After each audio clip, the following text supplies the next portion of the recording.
கலைஞர் அந்த பல்வேறு வாத்தியத்தை வாசித்து கொண்டிருந்த பக்தர்களுடைய காலிலே விழுந்து வணங்கி தன்னுடைய நன்றியை தெரிவித்துக் கொண்டார். அதாவது ஒரு கீர்த்தனத்தை நாம் ரசிக்கும் பொழுது பாடகருக்கு நாம பாராட்டுதலை தெரிவிக்கிறோம். ஆனால் பல முறை கூட வாசித்த அந்த இசை கலைஞர்கள் பக்தர்களை மறந்து விடுகிறோம். அதனால இந்த இந்த நடன நிகழ்ச்சியில சரஸ்வதி தேவி வீணையை வாசித்து நடத்தி கொண்டிருக்கும் பொழுது அது பிரம்மாவுக்கு மிகவும் பிடித்து போய் ஒரு வைர மாலையை பரிசாக கொடுக்கிறாரு. அப்புறம் சிவனுக்கும் நானும் ஏதோ பரிசு கொடுக்கணும்னு ஒரு பெரிய விலை உயர்ந்த ஒரு மாணிக்கத்தை பரிசாக கொடுப்பது மட்டும் இல்லாமல் அவரே பாடவும் செய்கிறார். அப்போ அவர் சிவன் பாடிக்கிட்டு கொண்டு இருக்கும் பொழுதே நடனமாடவும் தொடங்குகிறார். அதனால சிவன் பாடும் பொழுது தேவாமிரதமாக இருக்கு. அவ்வளோ ஒரு இனிமையான ஒரு குரல் பாடல், எல்லாரும் மெய்மறந்து போற மாதிரி. இப்ப நம்ம கோயில்லயே கீர்த்தன் நடக்குது. அதுல சிவன் பாடுறாரு, சரஸ்வதி தேவி வீணை வாசிக்கிறாங்க, மற்ற தேவதர்கள்லாம் மற்ற வாத்தியங்களை வாசிக்கிறது. அதை நினைச்சு பார்த்தாலே எவ்வளவு நல்லா இருக்கு. இந்த மாதிரியான நபர்கள் எல்லாம் நம்மளுடைய கோயில்ல நடக்கக்கூடிய கீர்த்தனைக்கு ஏன் வர்றது இல்லைன்னு தெரியுமா? அவங்களுக்கு காரணம் தெரிஞ்சுக்கணுமா? நாமளும் அழைப்பு கொடுக்கறது கிடையாது அவங்களுக்கு. சிவன் பாட, சரஸ்வதி தேவி வீணை வாசிக்க இதெல்லாம் நடக்கும் பொழுது அங்கே குழுமி இருந்த அத்தனை பேரும் அந்த பரவசத்துல சுய நினைவே இழந்துட்டாங்க. அப்போ எல்லாரும் சுய நினைவுக்கு திரும்பி வரும் பொழுது பார்த்தா அந்த மொத்த ராசமண்டல இடமே அப்படியே வெள்ளப்பெருக்குல இருந்தது.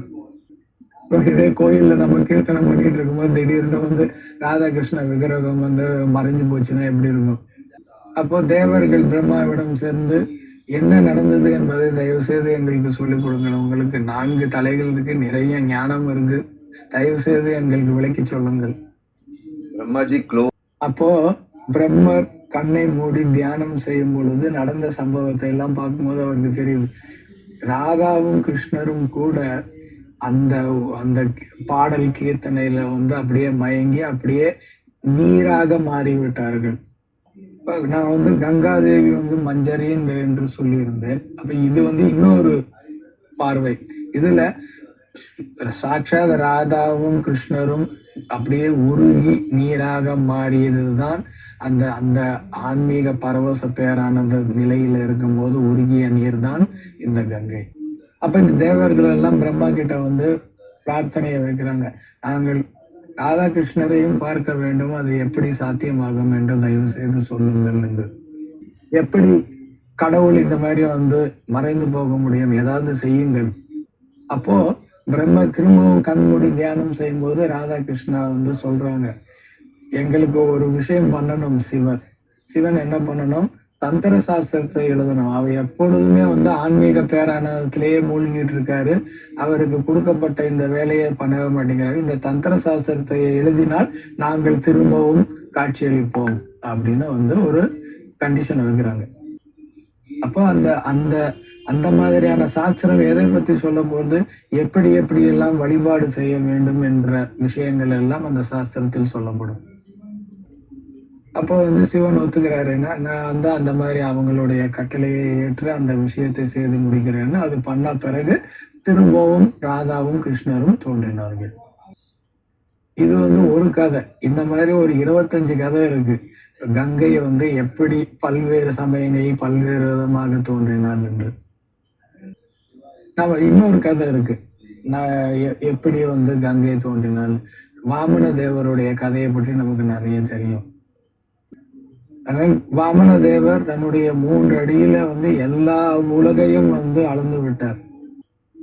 அப்போ அந்த மேல் உலகங்களை எல்லாம் அவர் தன்னுடைய பாதத்தை தூக்கி அதை ஆக்கிரமிக்கும் பொழுது அவருடைய கட்டை விரலான அந்த பாதத்தில் இருக்கக்கூடிய கட்டை விரல் காரண சமுதிரத்தை தொட்டது.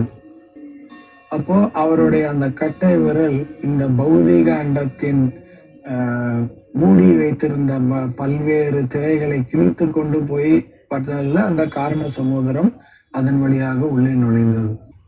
அப்போ இந்த இந்த கதையின்படி அந்த காரண சமுதிரத்திலிருந்து வந்த ஒரு துளிதான் கங்கை நதி. அப்ப இன்னொரு கதையும் சொல்லப்பட்டிருக்கு, அந்த காரண சமுதிரம் எப்படி தோன்றியது என்று. பிரம்ம விவர்த்த புராணத்திலே நாராயணர் நாரத முனிக்கு சொல்லும்படியாக இந்த சம்பவம் வருகிறது. ஒரு சமயத்திலே ராசலீலையிலே ராதாவும் கிருஷ்ணரும் நடனம் ஆடிக்கொண்டிருந்தார்கள். அப்போ ராதாராணியின் உடலில் இருந்து ஒரு தெய்வீக தன்மையுடைய வேர்வை துளிகள் வந்து வந்து வந்து பெருகி பெருகி பெருகி பெருகி பெருகி அந்த நீர் தான் காரண சமுதிரமாக மாறியது. அப்போ கிருஷ்ணர் தன்னுடைய ஒரு விரிவாக்கமாக மகாவிஷ்ணுவாக மாறி அந்த காரண சமுதிரத்தில் பள்ளி கொண்டார். அப்போ இதுல கவனிக்க வேண்டிய விஷயம் என்னன்னா, இந்த காரண சமுதிரம் என்பது ராதாராணியின் உடலில் இருந்து வந்த வேர்வை எப்பொழுது ராசலீலையில் இருந்த பொழுது. அப்படிப்பட்ட ஒரு மிக உயர்ந்த நிலையில் இருக்கக்கூடியவள் கங்கை. அப்படிப்பட்ட கங்கை நம்மளுடைய பாரத திருநாட்டிலே ஓடிக்கொண்டிருப்பது நமக்கெல்லாம் மிகவும் பாக்கியம். நம்ம நிறைய பேரை பார்க்கிறோம், தேவர்கள் நிறைய பேருக்கு ஒவ்வொருத்தருக்கும் ஒரு வாகனம் இருக்கு. அதே மாதிரி கங்கை நதிக்கும் ஒரு வாகனம் உண்டு, முதலை, வெள்ளை நிறத்தில் இருக்கக்கூடிய முதலை. அப்படி எதற்கு முதலை அப்படின்னு ஒண்ணு. அப்புறம் நாம மத்த நிறத்துல இருக்கிற முதலையை பார்த்திருக்கோம், அதே என்ன வெள்ளை முதலை. அப்போ முதலை என்பது எதை குறிக்கிறது? பௌதிக உலகத்திலே நாம் வாழும் வாழ்க்கையை குறிக்கிறது. காமம், பேராசை, பொறாமை, போட்டி, இந்த மாதிரி பல்வேறு விதமான வாழ்க்கை தான் பௌதிக வாழ்க்கை. அப்போ இந்த பௌதிக வாழ்க்கையானது ஒரு முதலையை போல நம்மை விழுங்குவதற்கு எப்பொழுதும் இருந்து கொண்டே இருக்கிறது. அப்போ கங்கை முதலையின் மீது பயணிக்கிறார். அதன் மூலமாக என்ன சொல்ல வராரு? நாம் கங்கை நதியை தஞ்சம் அடைந்தால் இந்த பௌதிக வாழ்க்கையில் இருந்து நாமும் கரையேறலாம். அப்ப இந்த குறிப்பாக இந்த வெள்ளை முதலை என்பது கங்கா ஏறும் வாகனமாக அமைகிறது. அது நாம் எல்லாம் ஏற்றுக்கொள்ளும் செய்ய வேண்டிய பக்தியை குறிக்கிறது. நிறைய பேர் சைத்தன்ய மகாபிரபுவுடைய சந்நியாசம் எடுத்துக்கொண்ட அந்த கதையை கேட்டிருப்பீர்கள். அந்த சந்நியாசம் எடுத்துக்கொண்ட பிறகு அவர் பிருந்தாவனத்துக்கு செல்ல வேண்டும் என்று விருப்பப்பட்டார். அப்போ அவர் அந்த மாதிரி பயணித்து கொண்டிருக்கும் பொழுது ஒரு தடவை இந்த கீர்த்தனையில வரக்கூடிய அந்த ஒரு பரவசம் எனக்கு வரவில்லையே, ஏன் என்று யோசித்து கொண்டிருந்தார். அப்போ அவர் போய் கொண்டிருந்த அந்த திசையில கங்கை நதியின் பிரவாகம் இல்லை. அப்போ அவருடைய போகும் திசையை சற்றே மாற்றி வேறு திசையில அவர் நடக்கும் பொழுது கங்கை நதியிலிருந்து வரக்கூடிய காற்று அவரை தொட்டது. அப்போ அந்த இடத்துல இருந்த மக்கள் கிருஷ்ணருடைய திருநாமத்தை சொல்வதற்கு மிகவும் உற்சாகத்தோடும் ஆர்வத்தோடும் இருப்பதை பார்த்தார். அப்போ சைத்தன்ய மகாபிரபுக்கு தெரிந்து விட்டது, கங்கை நதி அருகில் இருக்கிறாள் என்று. இன்னொரு கதையை நான் சொல்ல விரும்புகிறேன், நாரத முனியை பற்றி, பிரம்மாவுடைய புதல்வர். இந்த கதை ஒரு புராணத்தில் ஒரு விதமாக சித்தரிக்கப்பட்டிருக்கிறது. பிரம்மா நாரதர்கிட்ட சொல்றாரு, இந்த பௌதிக உலக பிரபஞ்சத்துல இருக்கக்கூடிய ஜனத்தொகையை பெருக்க வேண்டும் என்று. அப்ப நாரத முனி சொல்றாரு, நான் பிரம்மச்சாரியாகவே இருக்க விரும்புகிறேன், குடும்பஸ்தனாக இருப்பதற்கு எனக்கு இஷ்டம் இல்லை என்று. அப்ப பிரம்மாவுக்கு கோபம் நாரத முனிக்கு சாபம் கொடுக்கிறார். நாரத முனிக்கு பாடுவதும் கிருஷ்ணரை பற்றி பாடுவதும் ஆடுவதும் ரொம்ப மிகவும் பிடித்தமான ஒரு செயல். பிரம்மா நாரதரை பற்றி கந்தர்வனாக மாறிவிடுன்னு சாபம் கொடுக்கிறார். அப்ப உபபர்கனா என்ற பெயருடைய கந்தர்வனாக நாரத முனி மாறுகிறார். அப்போ அந்த கந்தர்வனாக இருக்கும் பொழுது எப்பொழுதும் இசை இசை இசை இசைன்னு தன்னுடைய வீணையை வைத்துக்கொண்டு எப்பொழுதும் இசையிலேயே மூழ்கி கிடந்தார். அப்போ ஒரு முறை பிரம்மா அனைத்து கந்தர்வர்களையும் ஒரு சபைக்கு வர சொல்லி கூப்பிட்டார். அப்போ அந்த சபையிலே பக்தி பாடல்களை இசையோடு பாட வேண்டும் என்கிற ஒரு சூழ்நிலையும் கூட சாதாரணமான ஒரு பௌதிக இன்பத்தை தரக்கூடிய இசையின் மீதுதான் நாட்டம் இருந்தது. அப்போ திரும்பவும் பிரம்மா அந்த கந்தர்வனை பாட்டு தவறான இடத்திலே வந்து தவறான இசை பாடலை பாடிக்கொண்டிருக்கிறாய், ஒரு சூதரனாக பிறப்பாய் என்று சாபம் கொடுக்கிறார். அப்போ அந்த ஒரு சூதரனாக இருந்த பொழுது பலவிதமான மகான்களுக்கு வந்து சேவை செய்யக்கூடிய பாக்கியம் கிடைத்தது. அதன் மூலமாக அவர் திரும்பவும் நாரத முனியாக மாறுவதற்கு வாய்ப்பு கிடைத்தது. அப்ப இந்த முறை நாரத முனியாக வந்த பொழுது பக்தி பரவசத்துல இருக்கிறதுனால அவர் சரியாக உணர்வோடு சரியாக இசையோ பாடலோ பாட முடியாத நிலையில் இருந்தார். ஆனால் காலையில் பாட வேண்டிய ராகத்தை மாலையிலும், மாலையில் பாட வேண்டிய ராகத்தை காலையிலும், இந்த மாதிரி ராகத்தை குளறுபடியாக மாற்றி மாற்றி பாடும் நிலையிலே இருந்தார். அது மாதிரி ஒரு முறை பிரயாணம் செய்து கொண்டிருக்கும் போது ஈழாவிருத்த வருஷம் என்ற இடத்திற்கு வந்தார். அந்த இடத்துல வேதநாகரம் என்ற ஒரு இடம் இருந்தது. அதற்குள் நுழைந்தார். அப்போ அந்த இடத்துல இருந்தவர்களுடைய முகமானது மிகவும் அழகாக இருந்தது. ஆனால் அவர்களுடைய வெவ்வேறு அங்கங்கள் சரியாக இல்லை. சில பேருக்கு கால் கோணலாகவோ, கை கோணலாகவோ, கை முடமாகவோ, இந்த மாதிரி பல்வேறு நிலைகளில் இருந்தார்கள். அப்ப நீங்க முகம் அழகாக இருக்கு, ஆனா உங்களுடைய மற்ற பாகங்கள் இந்த மாதிரி வந்து ரொம்ப கோரமாக மாறி இருக்க, நீங்கெல்லாம் யாரு அப்படின்னு கேக்குறாரு. நாங்கள் எல்லாம் தனித்தனியான ராகங்கள், எங்களுக்கு எல்லாம் இந்த மாதிரி தனியான உருவமும் உண்டு.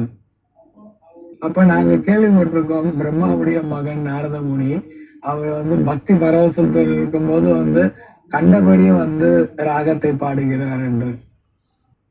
நீங்க வந்து பிரயாணித்துக் கொண்டிருக்கும் ஒரு நாடோடி, அதனால நீங்க நாரத முனியை பார்க்கும் பொழுது எங்களிடம் இருந்து ஒரு விஷயத்தை சொல்லி அனுப்புகிறோம், அதை தயவு செய்து அவரிடம் கூறுங்கள். அப்போ அவர்கிட்ட சொல்ல வேண்டிய விஷயம் என்னன்னா, இப்பொழுது சரஸ்வதி தேவியிடம் இருந்து முறைப்படி இசையை கற்றுக்கொள்ள வேண்டும் என்று நாரத முனிக்கு சொல்லப்பட்டது. அப்போ நான் தேவதத்தம் என்று சொல்லக்கூடிய ஒரு வீணையை உனக்கு வழங்குகிறேன், அந்த வீணையை எப்படி சரியாக பிடித்து கொள்ள வேண்டும் என்பதை முதலில் கற்றுக்கொள். சரஸ்வதி தேவிக்கு சொல்லிக் கொடுப்பதில் முதலில் இஷ்டம் இல்லை. ஏன்னா இவர் ஒரு இடத்துல உட்கார மாட்டாரு, பக்தி பரவசத்துல ரொம்ப இதுவா இருப்பாரு, இவருக்கு சொல்லிக் கொடுப்பது மிகவும் கடினம் என்று. அப்போ நாரத முனி வந்து நான் பலவிதமான கடுந்தவங்களை செய்து நான் நிரூபிக்கிறேன், என்னால வந்து ஒரு இடத்துல வந்து அசையாமல் உட்கார முடியும், அதனால உங்களுடைய வகுப்பிலும் நான் அசையாமல் உட்கார்ந்து சரியாக கற்றுக்கொள்ள முடியும் என்பதை நிரூபிக்கிறேன்னு பண்ணாரு. அதனால நாரத முனிக்கும் அதே போல சொல்லிக் கொடுக்கப்பட்டது. மங்களகரமான இடத்திலே எப்படி பாட வேண்டும், ஒரு மரணம் நிகழ்ந்த இடத்திலே வந்து எந்த மாதிரியான இசையை அமைக்க வேண்டும், எந்த நேரத்தில் எப்படி இருக்க வேண்டும் என்று 560 கோடி விதமான ராகங்களின் உட்பிரிவுகளை சரஸ்வதி நாரத முனிக்கு போதித்தார். அப்போ நாரத முனிக்கு முழுவதும் சொல்லி கொடுத்த பிறகு சரஸ்வதி மீண்டும் வைகுண்டத்திற்கு திரும்பினார். அதனால நாரத முனி கற்றுக்கொண்ட பிறகு தன்னுடைய இசைத்திறமையை வந்து காட்டணும்னு வந்து அவருக்கு ஒரு ஆசை. சரி, போய் கோலோக விருந்தாவனத்திலே வாசித்து காட்டலாம் என்று அவர் அங்க போறார். அப்போ வீணை வாசிக்கும் பொழுது கூட மிருதங்கம் வாசிக்கிறதுக்கு ஒருத்தர் தேவைப்படும். கந்தர்வர்களோட நிறைய நண்பர்கள் இருந்தாங்க. அதுல ஒருத்தரை வந்து கூப்பிட்டு என் கூட வா மிருதங்கம் வாசிக்கலான்னு 2 பேரும் போறாங்க. அப்போ அங்க கோலோக விருந்தாவனத்துல இருந்தவர்கள் இவர்கள் இருவரையும் பார்த்து எங்க இருந்து வந்தாங்க இந்த மாதிரியான ஒரு இசைக்கலைஞர்கள் அப்படின்னு. அப்போ அங்க இருந்தவர்கள் ராதாரணியிடம் சொல்லி, கிருஷ்ணரை சீக்கிரம் வர சொல்லுங்கள், இந்த மாதிரி 2 இசைக்கலைஞர்கள் வந்திருக்காங்க அப்படின்னு. அப்போ இந்த இதுக்கு வந்து தன்னிடம் இருந்து ஒரு பெரிய விஷயம் வர வேண்டும்னு அந்த பரவசத்துல இருக்கும்போது அவருடைய உடல் உருகி நீராக மாறியது. அந்த உருகிய நீர் தான் கங்காதேவி. இந்த மாதிரி பல கதைகள் உண்டு கங்கா தோன்றியதற்கு. ராதாராணியின் வேர்வையில் இருந்து வந்ததுன்னு ஒரு கதை, ராதாவும் கிருஷ்ணரும் உருகிய நீராக வந்தார்கள், அது கங்கைன்னு இன்னொரு கதை, அப்புறம் கிருஷ்ணர் உருகி நீராக மாறினார், அது அவங்க கங்கைன்னு. இந்த மாதிரி பல கதைகள் உண்டு. அதை பற்றி தான் இன்னைக்கு வந்து நான் உங்களுக்கு சொன்னேன். நிறைய கதைகளை பற்றி சொன்னீர்கள், சில கதைகளை சொன்னீங்க, இன்னும் நிறைய கதை இருக்குன்னு சொன்னீங்க. அந்த கதையும் வந்து எங்களுடைய குரூப்போட நீங்க வந்து பகிர்ந்துகிட்டா வந்து நல்லா இருக்கும் அப்படின்னு கேட்ட கேள்விக்கு ஒரு பிடிஎஃப் டாக்குமெண்ட் ஏதாவது கிடைச்சதுன்னா வந்து இங்க இருக்கிற எல்லாருக்கிட்டையும் நான் வந்து ஷேர் பண்ணேன். கங்கை இந்த பௌதிக உலகத்துல தோன்றியது ஒரு விதத்துல மட்டும் கிடையாது. நடந்தது, இதுவும் நடந்தது, இன்னும் 25 விதமாக நடந்தது. மறுபடியும் அவருடைய பழைய வடிவத்துக்கு வரணும்ல. மகான்களுக்கு எல்லாம் சேவை செஞ்ச அந்த அந்த ஒரு சேவையினால திரும்பவும் அவருடைய பழைய நிலை, உருவம், பெயர் எல்லாம் வந்து அவருக்கு கிடைக்குது. ராகங்கள் அந்த உருவத்துல ஒரு தப்பான நேரத்துல வாசிச்சனால அங்க ஈனமாக இருக்காங்க. அதனால ஒரு சரஸ்வதி கிட்ட போய் ஒழுங்கா கத்துக்கிட்டு வந்த பிறகு அவங்க அந்த ராகங்கள் எல்லாம் அவர்களுடைய நல்ல நிலைக்கு திரும்பினார்கள். கங்கை நதி கரையில தான் போய் உட்கார்ந்தாருன்னு வந்து சொல்லியிருக்கு. இருக்கும் ராமகிருஷ்ணர் வந்து யமுனையில குதிச்சு எல்லா லீலையும் பண்ணும்போது யமுனை மேல போகும். அப்புறம் திரும்ப வந்து சைத்தன்ய மகாபிரபுவாக வந்து கங்கையில குதிச்சு எல்லாம் பண்ணும்போது கங்கை மேல போகும்.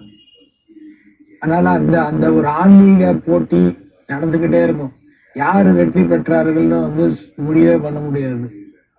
ஒவ்வொரு காலகட்டத்திலையும் பல்வேறு விதமாக நடக்குது. ஒரே ஒரு விஷயம், ஒரே ஒரு சம்பவமா நடக்குது. இது எப்படி இருக்கு தெரியுமா கேள்வி?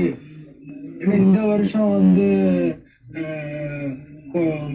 மழை காலம் வந்துச்சுன்னு சொல்றீங்க, கோடை காலம் வந்துச்சுன்னு சொன்னீங்க, போன வருஷம் தானே வந்துச்சுன்ற மாதிரி கேள்வி இது.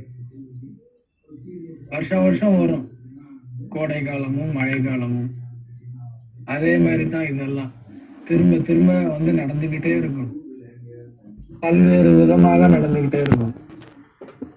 இதுவும் வரும். அதனால அவளுக்கு வந்து பாகீரதின்னு பேரு. ஆமா, பகீரதன் செய்த தவம். ஏன்னா கங்கை வந்து இந்த கீழே இருக்கக்கூடிய லோகங்களுக்கு இறங்கி வரணும்னு வந்து ரொம்ப தவம் பண்ணி அதுக்கப்புறம் தான் வந்து அப்ப வந்து இறங்குறதுக்கு கூட வந்து தாங்கிறதுக்கு வந்து இறங்குற ஃபோர்ஸ்ல வந்து எல்லாமே சின்ன பின்னமாயிரும். அதை தாங்கணும். அப்போதான் வந்து சிவன் சொல்றாரு, நான் என் தலைமுடி ஜடமுடியில தாங்குறேன்னு. சீதாதேவி சமைத்த எல்லா உணவுகளையும் அனுமன் சாப்பிட்டும் அவரின் பசி ஏன் தீரவில்லை தெரியுமா? இறுதியில் ராமர் சொன்ன ஒரு ரகசியம் அனைவரையும் ஆச்சரியப்படுத்தியது. ஒரு நாள் அயோத்தியில் ஸ்ரீராமர் பட்டாபிஷேகத்திற்கு பிறகு அனைவரும் மகிழ்ச்சியாக வாழ்ந்து கொண்டிருந்தனர். அப்போது சீதாதேவி, அனுமன் எப்போதும் ராமபக்தியில் மூழ்கியிருக்கிறான், அவனுக்கு நான் என் கையால் உணவு பரிமாற வேண்டும் என்று நினைத்தார்.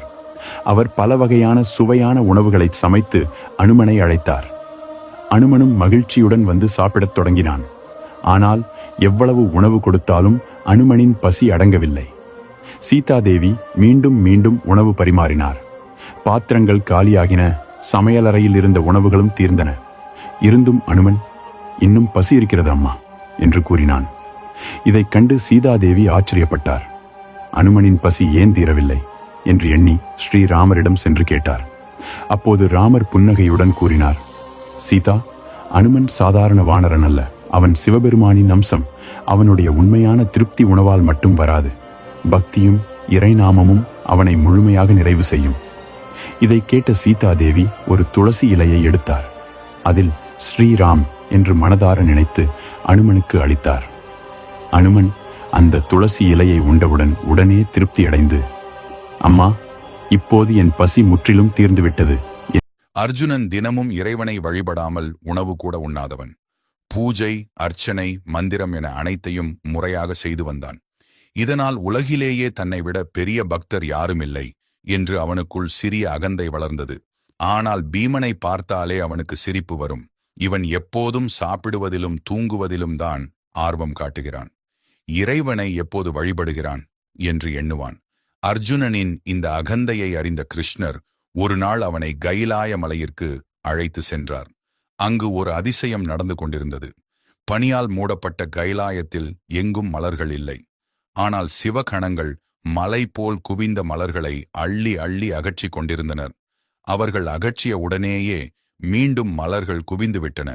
இதை கண்ட அர்ஜுனன் வியப்புடன், கிருஷ்ணா, இவ்வளவு மலர்கள் எங்கிருந்து வருகின்றன என்று கேட்டான். கிருஷ்ணர் புன்னகையுடன் கூறினார், இவை பூமியில் உள்ள ஒரு பக்தன் இறைவனுக்கு சமர்ப்பிக்கும் மலர்கள். அர்ஜுனன் அதிர்ச்சியடைந்தான். ஒரே மனிதன் இவ்வளவு மலர்களை எப்படி அர்ச்சனை செய்ய முடியும்? யார் அந்த பக்தன் என்று கேட்டான். அப்போது கிருஷ்ணர் சொன்ன பதில் அவனை மௌனமாக்கியது. அந்த பக்தன் வேறு யாரும் இல்லை, பீமன் தான். அர்ஜுனன் நம்ப முடியாமல் பார்த்தான். பீமனா? அவன் எப்போது பூஜை செய்கிறான்? கிருஷ்ணர் கூறினார், பீமன் வெளியில் பூஜை செய்வதில்லை, அவன் மானசீக பூஜை செய்கிறான். வழியில் மலர்களை கண்டால் இந்த மலர்கள் அனைத்தும் இறைவனுக்கே சமர்ப்பணம் என்று மனதில் நினைப்பான். அந்த உண்மையான பக்தி மலர்களாக மாறி இங்கே வந்து குவிகின்றன. நீ செய்யும் பூஜையை உலகம் பார்க்கிறது, ஆனால் பீமனின் பக்தியை இறைவன் மட்டும் பார்க்கிறார். பக்தியில் அவனை உன்னுடன் ஒப்பிட முடியாது. இந்த வார்த்தைகள் அர்ஜுனனின் அகந்தையை உடைத்தன. அன்று முதல் பீமனை அவன் மிகுந்த மரியாதையுடன் நடத்தினான். உங்களுக்கு மகா